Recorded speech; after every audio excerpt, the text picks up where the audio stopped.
నమస్తే అండి. నమస్తే. హెల్త్ బాగాలేదు, నాకు స్టంట్లు వేశారు, ఆరోగ్యం బాగాలేదు అని చెప్పి పోసాని గారు అయితే చేయడం జరిగింది అనమాట. అట్లానే జడ్జి గారిని కూడా బెదిరిస్తున్నారంట. ఎవరు? పోసాని గారు. నాకు 2 రోజుల్లో బెయిల్ అయిపోతే ఆత్మహత్య గతి అని. చేసుకొని చావు. ఒకప్పుడు మంచి రచయితవి, తర్వాత ఒక మంచి నటుడివి. నీ నటనకి ఎన్నో చప్పట్లు కురిశాయి, ఎంతో మంది అభిమానులు ఒక ఉవ్వెత్తున కెరటంలా ఎగిసిపడ్డారు.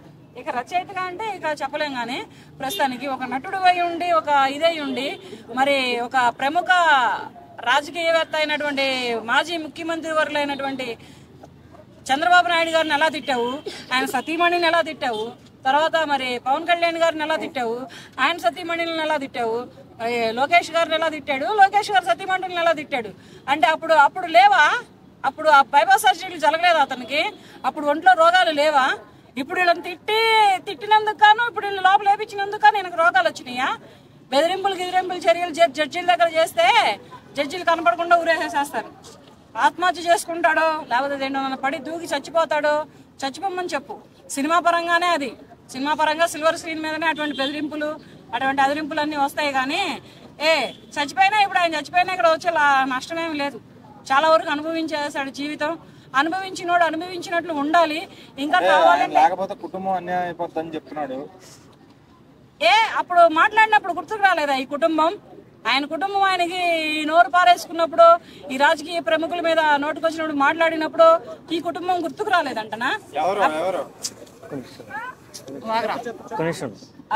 గుర్తుకు రాలేదన్నా? అప్పుడు లేదా ఆయనకి? ఆయన సింగిల్ ఆయన అప్పుడు ఏమైనా చిన్నోడా, లేకపోతే 6 ఏళ్ల అబ్బాయా, లేకపోతే 4 ఏళ్ల అబ్బాయా?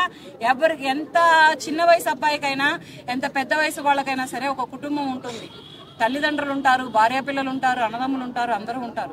కుటుంబం అన్యాయం అయిపోయింది, నాకు బెయిల్ ఇవ్వకపోతే ఆత్మహత్య చేసుకుంటానని మెంటల్ కృష్ణలకే మెంటల్ మాటలు మాట్లాడొద్దని చెప్పండి. ఎవరైనా అయ్యి మెంటల్ మాటలే మాట్లాడతారు. మెంటల్ వచ్చి ఏం చేయాలో తెలియక, ఎలా ఉండాలో తెలియక, ఎలా ప్రవర్తించాలో తెలియక జడ్జి ముందు అలా డైరెక్ట్ గా మాట్లాడితే ఊరుకుంటారా? అంటే సజ్జల డబ్బులు ఇచ్చాడు మాట్లాడినాను, ఈ రోజు దాన్ని నా తప్పేం లేదన్నట్టు ఆయన మాట్లాడుతున్నాడు. మరి ఆ రోజునే సజ్జల చచ్చిపోమంటే అప్పుడే చచ్చిపోవాల్సింది, ఇప్పుడెట్ట ఆత్మహత్య చేసుకుంటా? ఆ రోజునే డబ్బులు ఇచ్చి చచ్చిపోరా పోసాని అంటే చచ్చిపోవాల్సింది అప్పుడే. అప్పుడు చచ్చిపోకుండా ఇప్పుడు చచ్చిపోతానంటా అంటే ఇప్పుడు డబ్బులు ఇస్తానంటే మళ్ళీ బతికొస్తావా?